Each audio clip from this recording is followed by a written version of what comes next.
Mike Brown, the former FEMA director. Joining us here is the former FEMA director. History, I think, was very unkind to you, my friend. Very unkind. Mr. Brown, thanks for being with us. This is Michael Brown Unplugged. Before you turn off this episode of Michael Brown Unplugged, I want you to know right now that I'm going to be talking about yesterday's Mueller hearing before Adam Schiff's committee, which is the House Select Committee on, I don't know, Russia or something, and Jerry Nadler's committee, the House Judiciary Committee. And I know that it's now Thursday, and if you saw any of the news on on Wednesday, if you watched any of the news on Wednesday night, if you woke up this morning and you watched any of the news, you think that you've heard it all about what took place on Wednesday. I don't think you have. And there's several things that I want to point out about the hearing itself that I tweeted about yesterday. And of course, those tweets got a lot of retweets and likes and everything else. And I think part of the reason is nobody had thought about it in those terms, because most everybody was watching, as they should have. They were watching this hearing through the lens of politics. And I might want to discuss the politics of it a little bit.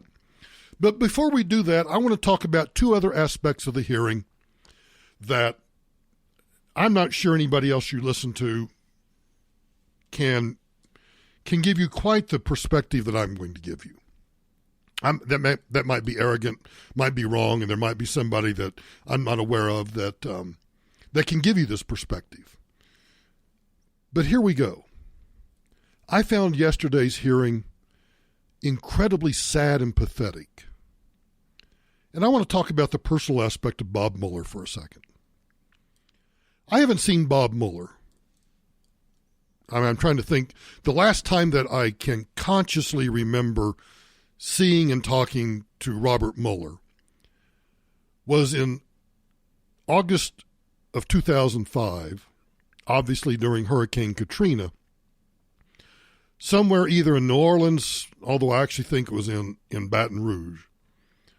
And I was sitting with then FBI Director Mueller because I had asked him to come down, and he and I were meeting with Eddie Compass. Eddie was the police chief in New Orleans, and he was a corrupt son of a bitch. He was just corrupt. Those of you who have listened to me on the radio program over the past 13 years have probably heard me tell this story, but I'll just briefly tell you, here's how corrupt he was. His police department, the New Orleans Police Department, fell apart completely. Officers abandoned their shifts. They abandoned their patrol cars. They left the city, just walked away. Some stayed, very few. But the police chief came to me and said, I need help. And of course, I wanted to help him in any way that I could.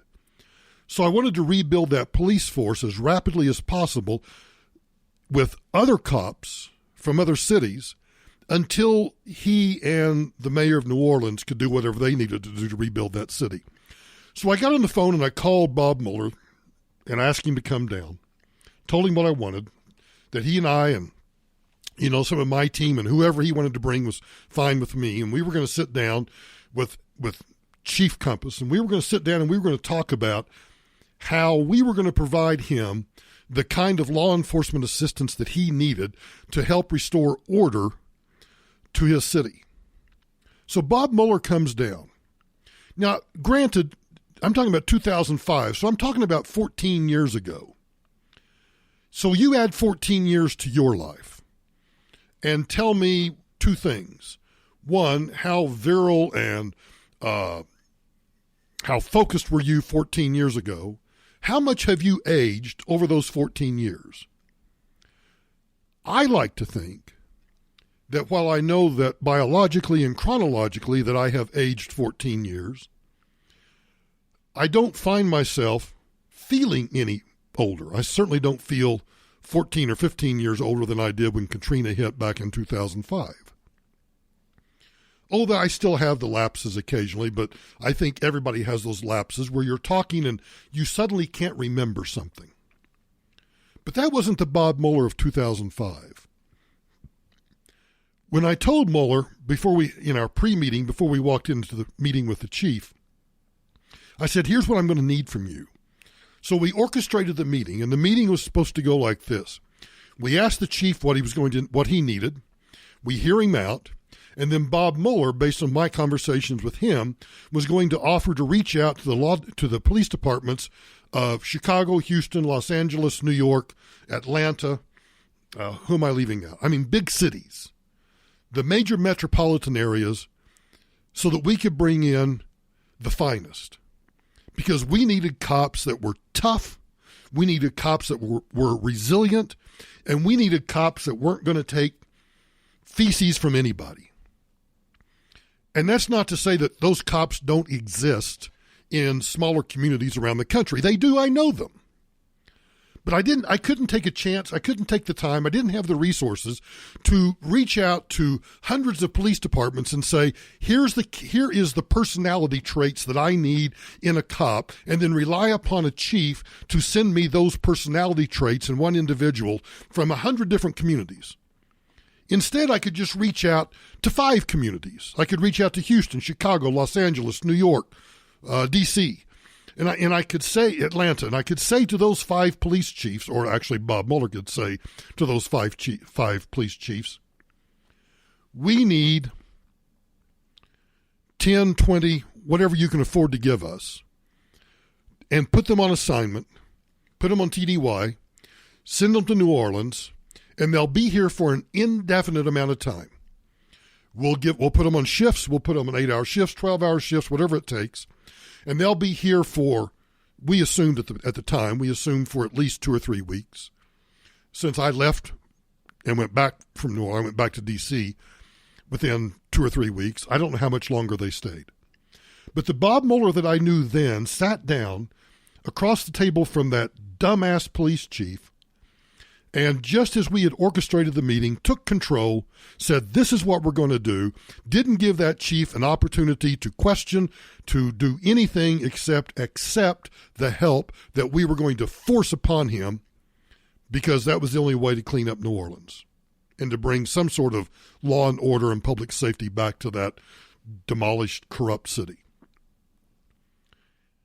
The other Bob Mueller that I knew prior to that was also as the FBI director, who had been sworn in on the Monday before the Tuesday attacks on Tuesday, September 11, 2001. And so whenever the Deputies Committee or whenever the Consequence Management Committee set up by the White House would meet, more often than not, Bob Mueller was a part of that team.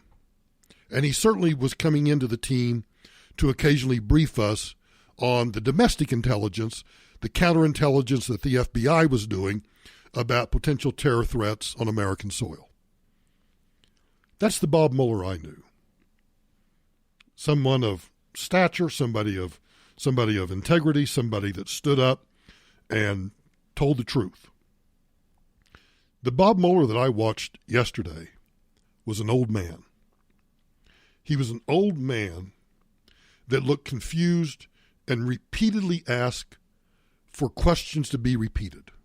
The president committed the crime of obstruction. You could not publicly state that in your report or here today. Can you repeat the question, sir? You're going to have to repeat that for me.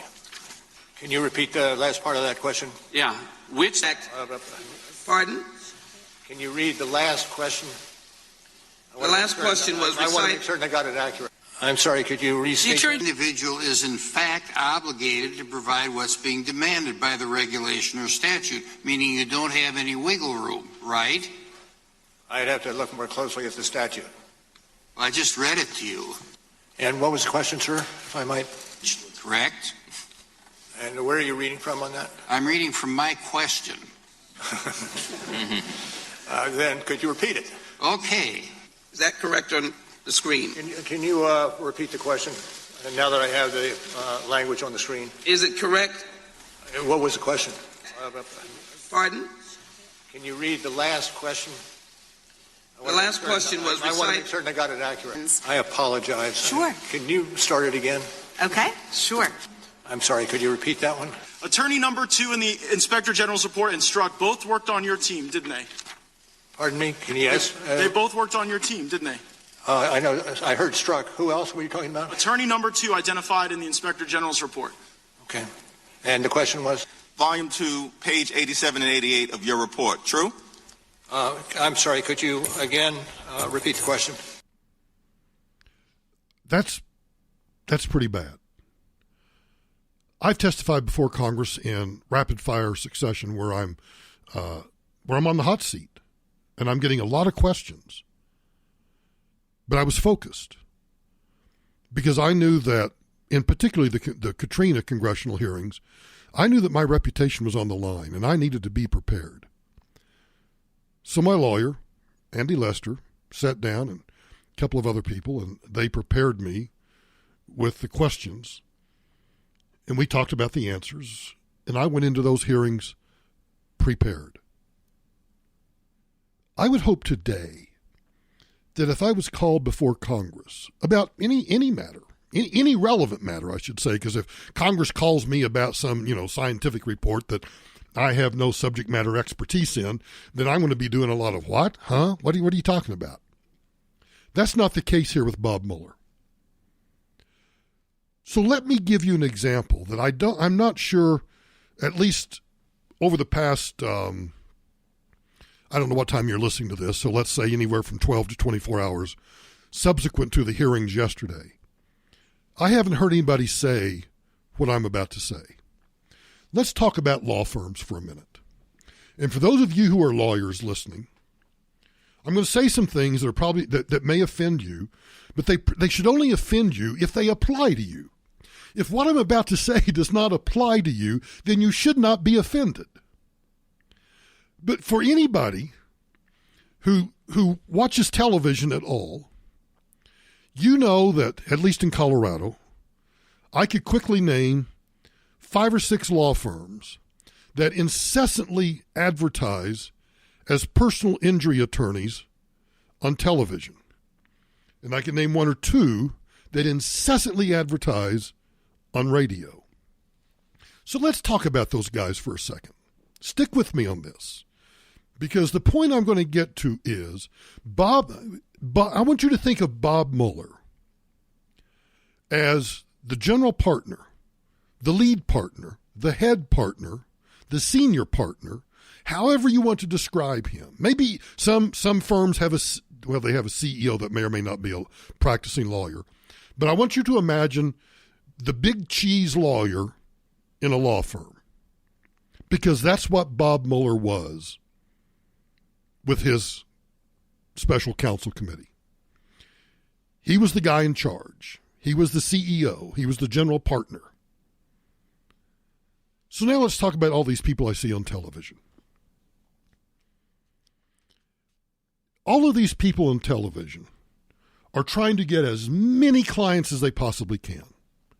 They are trolling for clients because they know that if they can pick up, and don't hold me to these numbers because I don't know what their numbers are, but they know that if they advertise enough and they can get 100 clients, 95 of those clients, and I think I'm being generous here, 95 of those clients are going to be small, routine personal injury cases that are going to earn them, because generally in personal injury law, they're going to get a third or more of the damages recovered.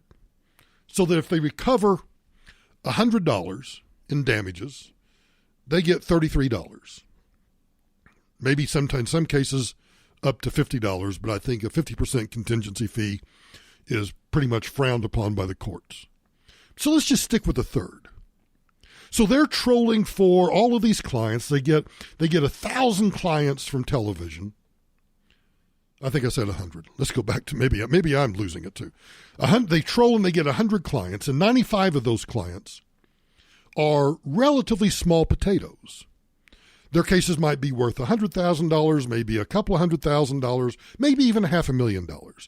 And there going to get 33 1/3% of that. Then they're going to get 5 clients. Out of those 100, they get 5 clients that, man, they have hit the jackpot. They're going to get the insurance company or the individual they've sued to settle for in excess of $1 million. maybe $5 million. I know one lawyer that apparently can arm wrestle anybody else in the state of Colorado, has a client that talks about how this guy who can arm wrestle anybody else, he got her $2.5 million. And every time I hear one of these advertisements and the clients talk about this guy got me X number of dollars, in my head I'm calculating the percentage that he made off that case. It's just the way PI law firms work. They work on a contingency basis. But now let's go back to those 100 clients. Because almost every single one of these law firms, with the exception of 2 or 3, are single-named firms. You know, it's Michael Brown. It's Simon Says. It's Peter Pete, or Pete Peter, or whatever else it is. And then you have a few firms that might have 2 or 3 names. Catch 'em, steal 'em, and rob 'em. But the single-name firms, they're using their name and their persona to troll for those clients. And when those clients come in, they get handed off to paralegals, to associates, to others who do all of the work. I mean literally all of the work. Now, if the case goes to trial, and most personal injury attorneys do not want to take cases to trial, they show up for the settlement negotiations.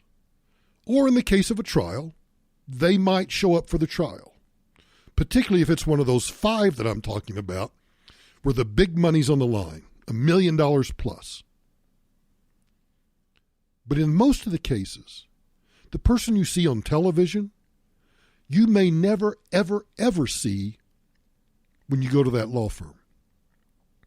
You deal with an associate, you deal with paralegals, you deal with secretaries, you deal with interns, you deal with everybody except the name that is on that television advertising.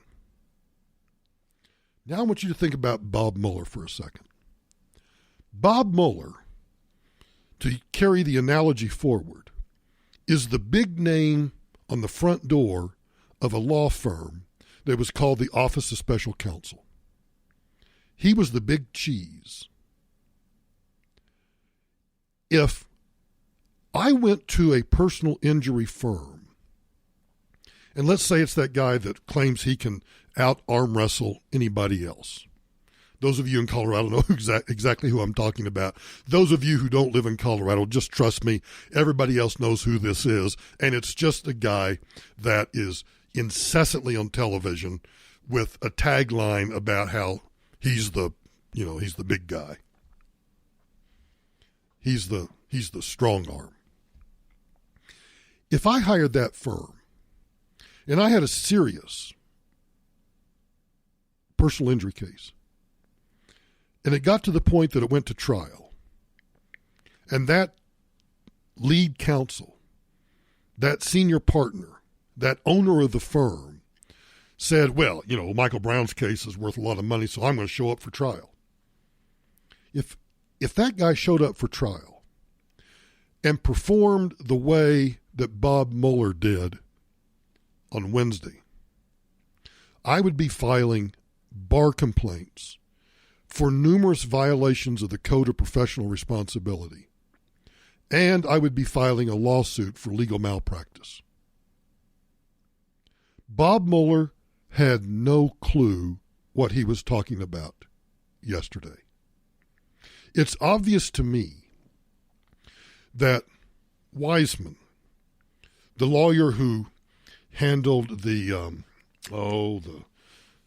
big firm Enron, who handled the Enron case, and a bunch of other cases, where he has been literally sanctioned by federal courts for unethical practices, withholding exculpatory evidence, where he has had numerous cases reversed unanimously by courts of appeals, including the Ninth Circuit Court of Appeals, where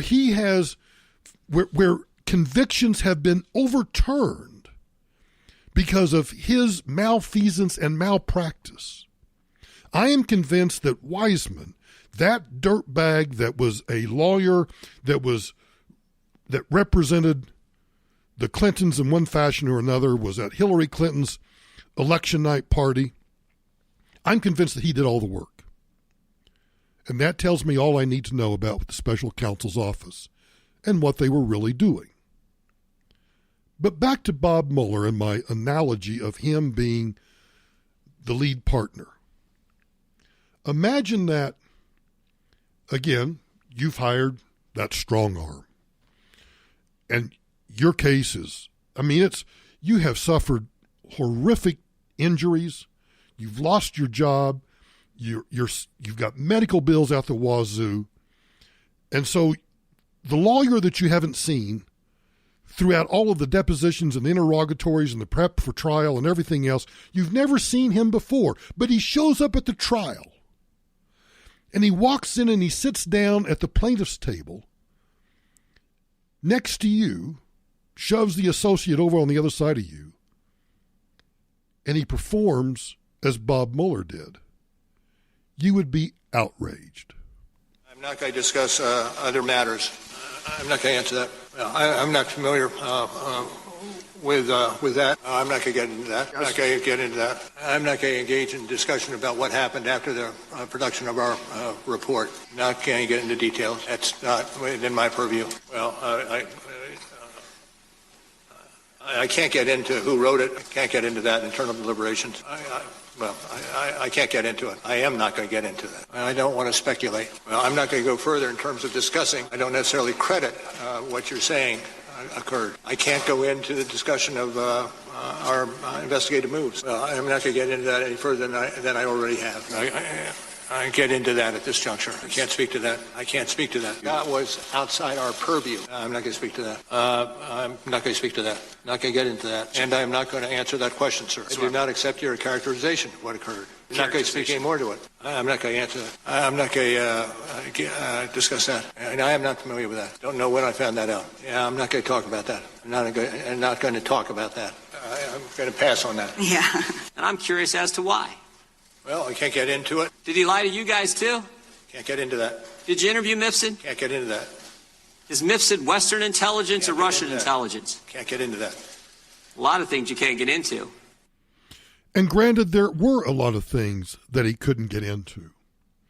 But the problem is there was throughout this hearing, well, actually throughout both hearings, there were many times that Bob Mueller actually didn't know what was going on.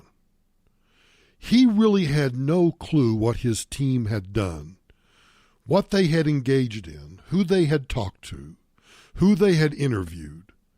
None of that. It was a pathetic presentation by Bob Mueller. And it would have been like, and we should be furious as taxpayers. I will grant him that there are things that he cannot get into because he shouldn't have been testifying anyway. This was a report to the Attorney General. And if they wanted to know about the report, they should have talked to the Attorney General. And of course, the Attorney General could have refused, which he did. And then of course now he's held in contempt of Congress, which he doesn't care, and on and on and on, because this is just nothing short of a circus.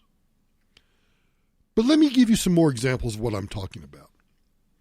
Mueller says, when asked about one of the lawyers that was on his team, he says that he was not aware that this lawyer, Jeannie Rhee, actually represented Clinton at the time that she joined the team. Are you aware that Ms. Jeannie Rhee represented Hillary Clinton in litigation regarding personal emails originating from Clinton's time as Secretary of State? Yes. Did you know that before she came on the team? No. What? Which was it?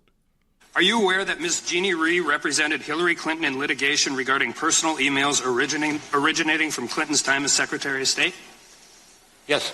Did you know that before she came on the team? No. So the question then becomes, if you didn't know about that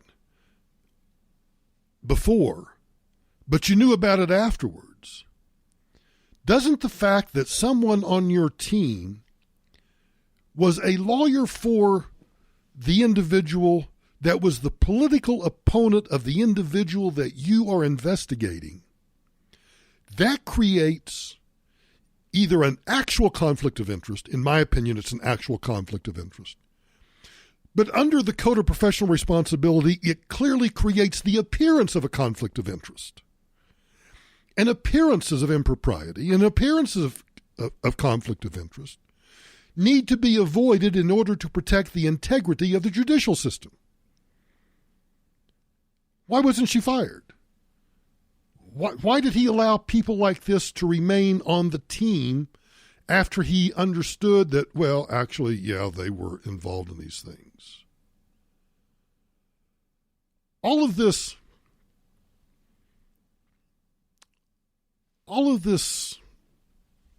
dog and pony show that I watched yesterday draws me to one simple conclusion. We are criminalizing elections, and we are criminalizing political differences. Now, I do have reserved yet high hopes about something, and that is that the Attorney General, Bill Barr, and this U.S. attorney from, I think, Massachusetts or wherever it is, Dornan, whatever his name is, I'm sorry, I don't remember. They are investigating the origins of the FISA warrants. They're investigating the origins of the Steele dossier. They are investigating the origins of everything about Russian collusion, about obstruction of justice. They're doing all of that. They're investigating the investigation. And I think that, and I don't know Bill Barr personally, I only know him based on what people who know him have told me. He is dogged in that investigation. So all we witnessed on Wednesday was the balloon that the Democrats were hoping to float about obstruction, about impeachment, about everything you can imagine about Donald Trump. That balloon was popped by 2 o'clock on Wednesday, July 24. Just popped. And so now Congress, probably Thursday, certainly Friday at the latest, but probably today or tomorrow at the latest, Congress will go away for 6 weeks because, well, it's almost Labor Day and they need 6 weeks off because they've worked so damn hard. So they'll take off. And we will see, the Democrats will go back and talk about it. Republicans will go back and talk about it. They'll all go to their corners and they'll all claim that it was a victory for them. And I think that most of us will look upon this climax, although it was certainly anticlimactic. I just want to use the word climax. We'll look upon this climax that occurred on Wednesday, and we'll recognize that it was really just kind of not really anything. The impeachment balloon has been deflated. And so all they can do now is they can talk. In fact, I can't find the audio of it, and I'm not going to go back and dig through the entire hearing. But Adam Schiff was kind of reduced to, Adam Schiff, the Democrat from New York that has really made a fool of himself throughout all of this, was really going for impeachment. And he was also looking at the Southern District of New York, hoping to find, or at least hoping that they would find, some sort of campaign finance law violation. Because in Adam Schiff's mind, the only thing better than impeachment is seeing an indictment of Donald Trump and a perp walk outside the North Portico into a waiting paddy wagon to be driven off to Rikers Island or something. It's not going to happen. Adam Schiff was reduced to talking about ethics and morality. Well, I got to tell you, Mr. Schiff, Congressman, there's a huge difference and a dividing line in our country between ethics, morality in our politics. It's not, we can vote based on what we think someone's ethics are. We can vote on what we think someone's morality is. We can vote on how decent or indecent we think a human being is. But it's just a vote. It's just a vote. And we're just voting on that individual with all of their flaws, with all of the things that we like and don't like. Because I don't think that, the last I checked, Jesus Christ has not been on any ballot anywhere in American history. And he's the only one without any flaws, without any defects, whose morality is, well, he is morality.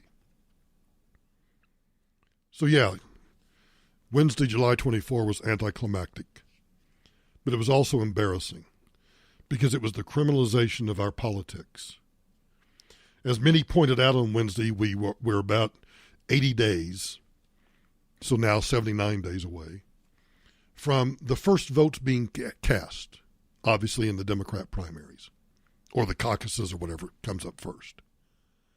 So the Democrats don't have much time. They don't have time to do impeachment.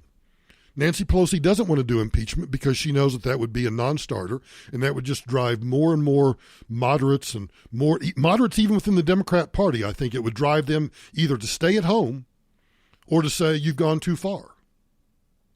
And I also think what's happening is when we look at the progressives in the Democrat nomination process, they're pushing the party so far to the left that moderates in the Democrat Party are now wondering, where do I go vote? Who do I vote for? So the Democrats are desperate. They're truly desperate. And for all the never-Trumpers on the right side of the aisle, I would say this. Yeah, I don't like some of the tweets. I don't like some of the things that he does. Sometimes I think, though, that the things he does I find funny. I find hilarious. And when I step back and say, okay, I really wish he wouldn't do that as a president, but then I think about doing it in kind of the way that I troll people, walk into Twitter and start an argument and step back and let everybody else fight him. It's almost like Pigpen in the Charlie Brown cartoon. He's just walking along, and all of that dust just trails him, and everybody's caught up in the dust, fighting and yelling and screaming, and Pigpen just walks on. And that's Donald Trump, just leaving a dust storm and just walking on and walking right into November of 2020. That's my take on the Mueller hearing. I'll be right back. So I always love it when I can find hypocrisy in politics, which is not, I guess that's kind of lazy. That's kind of lazy podcasting and lazy radio, isn't it? Looking for hypocrisy in politics. But remember when the president, a couple of Saturdays ago, made the comment about go back where you came from, or go back to some other country and come back, clean it up and come back and tell us how well you cleaned it up. And, of course, that was directed toward Presley, Tlaib, AOC, and Ilhan Omar. See, I could have just said the you-know-what, SQUAD, but I refused to call them that. So the four. The four. No, I can't say that either. Okay. Anyway, those four female members of the United States Congress. And remember how everybody said that, oh my God, that's racist and you can't say that. And everybody was apoplectic. I can't believe that Donald Trump said that. Well, guess what? Rashida Tlaib tweeted on December 7, 2015 at 6:49 p.m. if you want to check it out and be precise. She tweeted out an article from The Guardian that said, the headline was, Donald Trump, ban all Muslims entering U.S.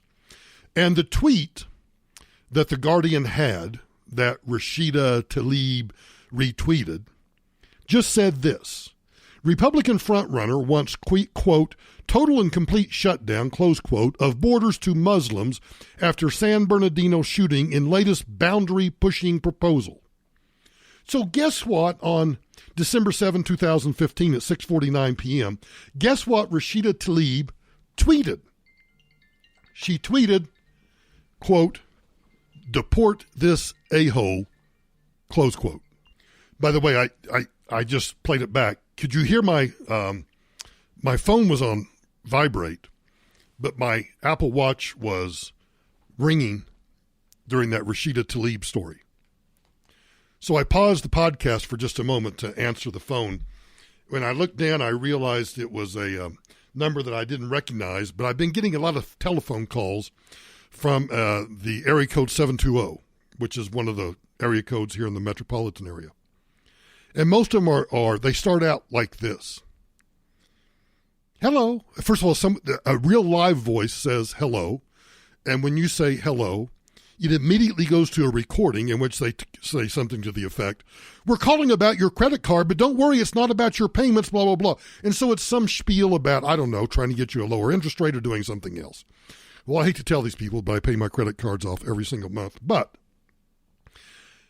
I have found a new trick that is starting to reduce the number of those calls that I get.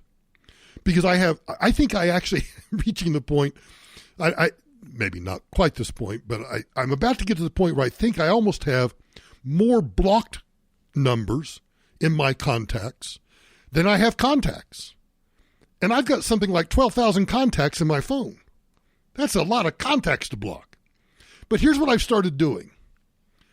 So the phone rings and I answer it, but I don't say anything. And the live human on the other end is going, "Hello, hello, hello." And so I wait until they've said hello 2, maybe 3 times because I don't want them to hang up. And then when I think the time is just right, I say, "Hello, hello," trying to make it sound as weak and pathetic as possible. Because you know what I think is happening? I think my number is getting marked as I'm some infirm old man. And I know many of you already think I'm an infirm old man, but I think it marks me as an infirm old man, and so I get crossed off their list. So I'm slowly but surely fighting back. I hate them. Here's what's happening. Tell me if this is true with you. I've reached the stage in my life, and actually I reached the stage quite a while ago. If you're not in my contacts, and so when the phone rings and it's just a telephone number, I don't answer. I don't answer. You can leave me a voicemail if you want to talk to me. You can tell me who you are and what you want. And then if I choose to talk to you, I'll call you back. Phones have become the new answering machines. At least smartphones have. So there. How about that? What's your trick? Go onto the Facebook page discussion group. If you haven't joined that, you go to facebook.com/Michael D. Brown. And within the page, you have to like the page first. Some of you have had a hard time joining because you have to first like the official fan page, Michael D. Brown. And then once you've done that, you can request to join the discussion group. And in that discussion group, you can tell me what your trick is for dealing with a-holes like that call I just got. See, in the old days, and particularly back in the old days of radio, I always wanted to play those on air, but the FCC won't allow you to do it. And, of course, iHeart wouldn't allow you to do it either. But I always wanted to play those phone calls on the air. Hello? And occasionally we would get phone calls looking for Tom Martino because they had some problem about the refrigerator or something. And I always wanted, that was back in the afternoon drive time. I always wanted to take those phone calls because if they don't know that, they wouldn't know Tom Martino's voice, I'd want to take the phone call. And then I'd want to be, like, well, I don't care about your refrigerator. Or, well, here's what I would do to the refrigerator. Have you turned it on and turned it off? Which is what every tech support tells you to do. Have you checked to see if it's plugged in? Have you turned it on, turned it off? Have you checked the settings? Okay, let's walk through our little checklist here. Okay, hang on, I'll be right back. I just realized I probably should have explained to everybody that's listening in places other than, the Denver metropolitan area that Tom Martino a.k.a. the troubleshooter, is a consumer advocate that was on, or still is on radio in Denver, has been for 22 centuries. And he takes these phone calls all the time about people who have consumer problems. And so that's why I was making the joke about that. So speaking of Ilhan Omar and those 4 female congressmen and the Rashida Tlaib tweet from 2015, well, today's a day to just kind of go back in time. Because back in 2017, Ilhan Omar made a statement that, well, I think one might be able to consider, she's clearly an anti-Semite. She's anti-Jew. And she's been accused of the Star Tribune in Minneapolis of committing immigration fraud. We'll see whether or not anybody does an investigation of that. But she said this back in 2017. A lot of conservatives in particular would say that the rise in Islamophobia is a result not of hate, but of fear, a legitimate fear, they say, of quote-unquote jihadist terrorism, whether it's Fort Hood or San Bernardino or the recent truck attack in New York. What do you say to them? I would say our country should be more fearful of white men across our country, because they are actually causing most of the deaths within this country. We should be profiling, monitoring, and creating policies to fight the radicalization of white men. Oh, white men. Yes, we should be fighting the patriarchy, fighting the white man. Golly, I cannot. So why is this not all over the news? Why? How is this woman? Oh, I know how she is, because she ran for Congress and she got elected by a majority of the people in her congressional district. And so she's entitled to that seat. And if I'm going to be consistent in my beliefs about ethics and morality, this woman is entitled to hold that seat. And trust me, I do not want to shut her up. I want her to speak from the mountaintop as loudly and vociferously as possible, because she is the face right now. Well, it's like a 4-headed monster. Well, actually, it's a 2-headed monster with 4 heads over here, the 4 women of the Democrat apocalypse, and then you have the 22 heads or 23 heads or whatever the number is over here on the other side of the Democrat apocalypse on the running for the Democrat nomination for president. So I want all of them to continue to speak out with their anti-Semitism and their anti-white and everything. I mean, how is that not racist? Imagine me saying we should be fearful of brown men. We should be fearful of black men. We should be fearful of, to make it even worse, we should be fearful of the red man. Yes, we should be fearful of the red man. And we need more profiling, and we need more public policy to take us away from the dangers of the red man. But nobody bats an eye. Oh, no, they just let it go. She can talk about we need to be more fearful of white men, and nobody says a word, because we're all scared to say anything, because she's a lot of conservatives in particular would say that the rise in Islamophobia is a result not of hate, but of fear, a legitimate fear, they say, of quote-unquote jihadist terrorism, whether it's Fort Hood or San Bernardino or the recent truck attack in New York. What do you say to them? I would say our country should be more fearful of white men across our country, because they are actually causing most of the deaths within this country. We should be profiling, monitoring, and creating policies to fight the radicalization of white men. White men. All the white men that listen to this podcast, shame on you. You are striking fear in the heart of Ilhan Omar. She can just bite me. Just bite me. Hang on. Be right back. Those of you that listen to the podcast regularly know about my executive producer, Steve, uses a gentleman in Caracas to do the final production of this podcast. And as many of you know, on Monday, the podcast didn't get uploaded until later in the day. And, of course, I immediately reached out to Steve and his wife to see if this gentleman was okay. And I don't have permission to use his name, so I'm not going to use his name. Although I have since learned that he does listen to every word of the podcast. But as I expressed my concern to Steve and his wife about the safety of this gentleman, I didn't realize that, one, he was actually listening to all of the podcasts as he's producing them and putting them together. So I wanted to say on air, I wanted to say on the podcast to him so that he knows I'm saying it to all of you too that listen, how much I appreciate the work that he does. But I also want to share with you, and I don't think he'd mind me doing this, sharing what he wrote after yesterday's podcast. Because you may recall that Wednesday's podcast, I talked about the blackout in Venezuela, and I talked about how the Maduro government was claiming that it was caused by an electromagnetic pulse.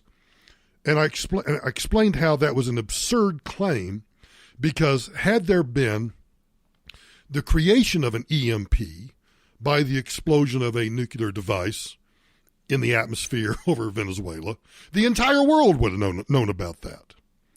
So clearly Maduro and his cronies are trying to shift the blame for their own failures of their socialist/communist government. They're trying to shift that onto the United States and other Western countries for their own failures. Well, the gentleman in Caracas was listening to the podcast, and I got this email. Hello, how are you doing? Thanks for mentioning the blackouts. And really, thanks for the concern. I do really appreciate it. Thanks. And yes, the word, it escapes this communist, and yes, the word is, in essence, he's saying he's going to escape this communist hole. Well, at least here in Caracas, power is back, and it's kind of stable. Probably you guys in the States know a lot more information than we do. What we know is only rumors about the main hydroelectric power plant giving up. The government stole all the money for upgrades and everything. I'm doing well. My neighbor has a small gas power plant, and he always gives us electricity when the blackouts roll in. That makes this situation a bit more manageable, but thank you very much. I want all of you, I want everybody in this country to stop and pause for a moment, because when I talked about the EMP yesterday, and I talked about the blackout and how quickly society collapses without power, there's a real-world example in Venezuela. And I am honored that this gentleman does the podcast for me. I'm sure there's danger involved. He will eventually escape and move, and I wish him well in that regard. But with respect to what I said yesterday about how society collapses when you have such a reliance on electricity, I just want you to hear, I want you to listen to this first, and then I'll tell you what it is. Because as you listen, I want you to guess. See if you can guess what this is. Here we go. Mira cómo se mata la gente por los cambures.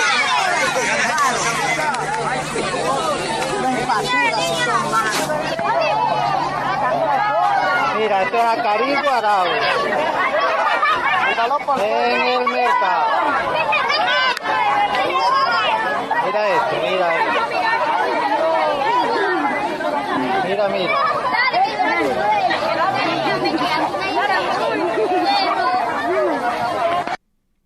You know what that was? Obviously, I don't speak Spanish, so I don't know what, or Portuguese or whatever language they were using. I don't understand it. But it's a short 31-second tweet from Professor Steve Hanks. And Professor Hanks writes, a tragic scene out of the hashtag socialist horror movie. It's real. It's a documentary from the socialist paradise of hashtag Venezuela. Children and adults alike battle each other for leftover bananas necessary for their survival. Hashtag socialism kills. You'll find, I'll retweet this and it'll be in my Twitter feed at Michael Brown USA. Because I'd like for you to see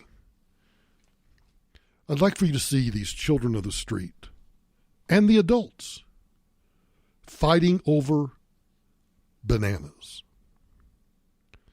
So when you go to the grocery store, when you go to King Soopers or Safeway, or if you're listening in a place where there's a Publix, or you go to Whole Foods, or wherever you go, I want you to go buy the bananas. I want you to go buy just, a banana or two. Just as a symbolic gesture that you understand that in another part of the world, the form of government that the Democrats would have us adopt in this country, there are people fighting over those bananas that you just strolled up with your grocery cart and without even thinking, grabbed a bunch, and we're so picky in this, we are so privileged in this country that you probably picked up the bunch of bananas and thought, I don't need that many. So you broke the bunch in half and you put 3 or 4 bananas in the top part of your grocery cart and you went on down the aisle to pick up the rest of the fruit and vegetables that you wanted, and you never even thought about it. Shame on us. Shame on us for forgetting that the United States of America and free markets and a democratic constitutional republic have made this the greatest nation in the history of mankind. And just south of us, kids and adults are fighting over bananas because they suffer under the kind of government that those 4 yahoos and most of those people running for the nomination for president on the Democratic ticket want to bring to this country. Oh, they want to do it. They want to call it Democrat socialism. Have you ever looked up the Democratic Socialists of America, the DSAs? Google, search Bing or DuckDuckGo, whatever you do. Look up Democratic Socialists of America. Go do it. Go do it right now. Democratic Socialists of America. It'll take you to their website. I'm not going to give them the traffic right now. You can do it yourself. And read what the Democratic Socialists of America want to bring to the United States. And then go to my Twitter feed and look for yesterday's tweet about those people fighting over bananas. Just a little change of perspective. That's all I want. Just a little change of perspective. Hang on, I'll be right back. I know this has been a pretty serious podcast, but I don't have a lot of humorous things to do today. And this next story is not really humorous. But there's a collapse of law and order in New York City. And I think it will soon spread to other places, just as, Antifa in Portland, Oregon, or the homeless and bubonic plague in Los Angeles. There's just kind of this slow denigration of American society. And I don't know, but maybe by now you have seen the video of the dumbassery that's kind of been done to, it's just kind of destroyed respect for law and order in New York.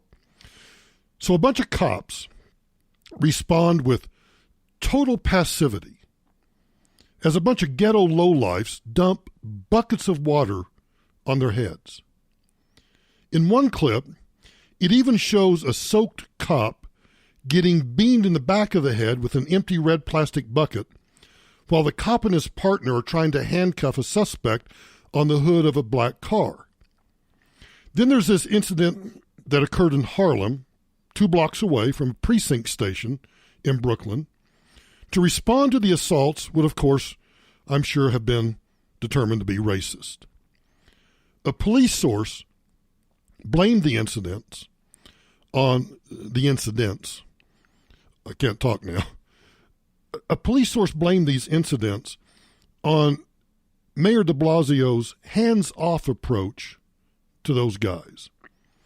Because de Blasio, who like most liberal reflexively sides with the bad guys, obviously deserves blame for the city disintegrating into anarchy. But it doesn't stop with him, in my opinion. The current climate was created by the liberal establishment constantly pushing a narrative that boils down to white cops are bad, black criminals are good. This hostility of the liberal ruling class towards civilization itself could not be more obvious than during the hype that ensues when criminals of color manage to get themselves killed by cops. Here's how Inside Edition reported on the story in New York. Video is disturbing. An NYPD cop getting beamed in the head by a bucket. Oh! Cops were making an arrest when a bunch of young men started dousing them with water. Then someone launched the red bucket, hitting the officer. Oh! The humiliation was intense, but the cops carried on doing their job. Oh my God! That's not all. Another video in Brooklyn shows two cops getting drenched. Oh, they not stopping! Oh my God! Look what they do to this police officer. They walk away without so much as flinching as they are mercilessly mocked. Unbelievable. They're putting themselves out there, and this is how they're treated. You know, these are law enforcement individuals. And yet another video shocking America. A woman tries to get cops to help her as she's getting soaked by buckets of water. Going water is not allowed! She pleads for help, but the cops just stay put in their patrol car. The fact that the police officers did not make any arrests and just seemed to accept the public humiliation is sparking serious questions about the state of law enforcement, not just in New York, but around the country. There's a total disrespect for law enforcement. NYPD Sergeant Joseph Imperatis blamed the political climate. These officers don't want to be on the front page of the paper. With everything going on, police officers are afraid to take actions, and it's going to get them hurt. You're saying these officers were afraid to retaliate here? In today's day and age in policing, there's got to be a line that's drawn. What should have been done is they should have been arrested. They should have put a stop to it. On social media, some commentators are comparing the videos to the notorious I Can't Breathe final moments of Eric Garner, who died after his arrest 5 years ago. I can't breathe. I can't breathe. I'm trying to figure out the reason for this outrage over NYPD being drenched with water, goes one comment. They still got to go home to see their families afterwards. Eric Garner didn't. We asked our followers on social media, did NYPD officers do the right thing by ignoring groups of people, dousing them with water? 65% said yes, apparently believing the cops were de-escalating the situation. 35% said no, arrests should have been made. Oh! The NYPD says it is investigating the incidents. So 65% say the cops did the right thing by ignoring people, including the person that hit the cop with the bucket. Let me make something perfectly clear. If this continues, it's not going to stop with buckets. It'll be followed by bricks, and bricks will be followed by bullets. Let me ask you this question. How are cops supposed to enforce law and order when they are shown zero respect and are assaulted at will without consequence? And you may think in your mind that there's a difference between someone walking up and drenching you from behind with water while you're trying to do your job. I consider that assault. But again, let me ask the question. How are cops supposed to enforce law and order when they are shown zero respect and are assaulted at will without any consequence? Well, as the reporter pointed out, they're not supposed to. They're simply supposed to stand idly by while these dumbasses do to the entire country what it did to to Detroit, to Baltimore, to San Francisco, to Los Angeles, to Portland, to Houston, now to Denver, whatever city you may live in. I think this story indicates the respect the New York PD has shown when officers venture into the subterranean jungles that are the subway. A subway rider was caught on video harassing a uniformed NYPD cop in front of amused strap hangers and the officer's own partner. The 60-second clip was shared by the city's largest police union. It shows a man who appears to be in his late 20s, maybe early 30s, daring an officer to put hands on him, which would again, obviously give the young punk every right to defend himself, or so they say. The cop replied, "Oh, you do? You think so? Yeah, so put your hands on me."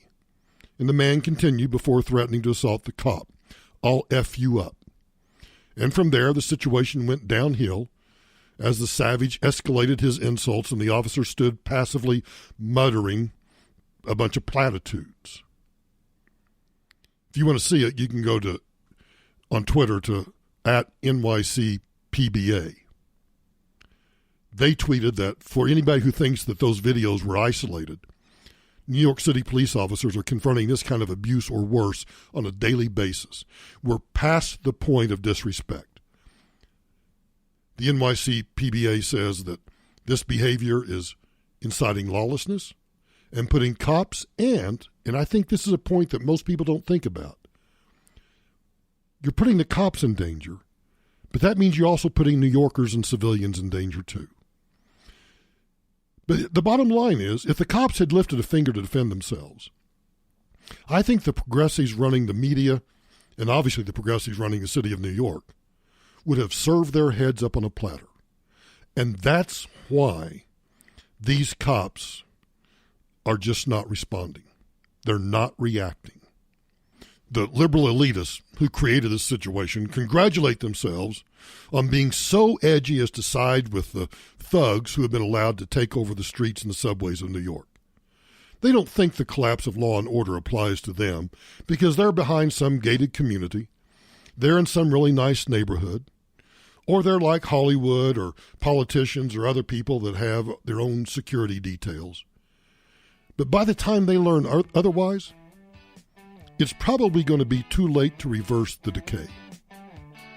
So they just sit secure in their snug little bubbles, looking out and thinking, yeah, those cops probably deserve it. We're losing them.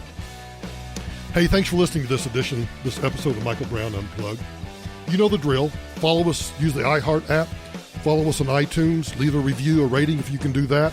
Follow us on social media. Simply go to michaelbrowntoday.com, michaelbrowntoday.com. Follow us on YouTube, Instagram, Twitter, Facebook, all of those. Really appreciate you doing it. And I'll talk to you tomorrow.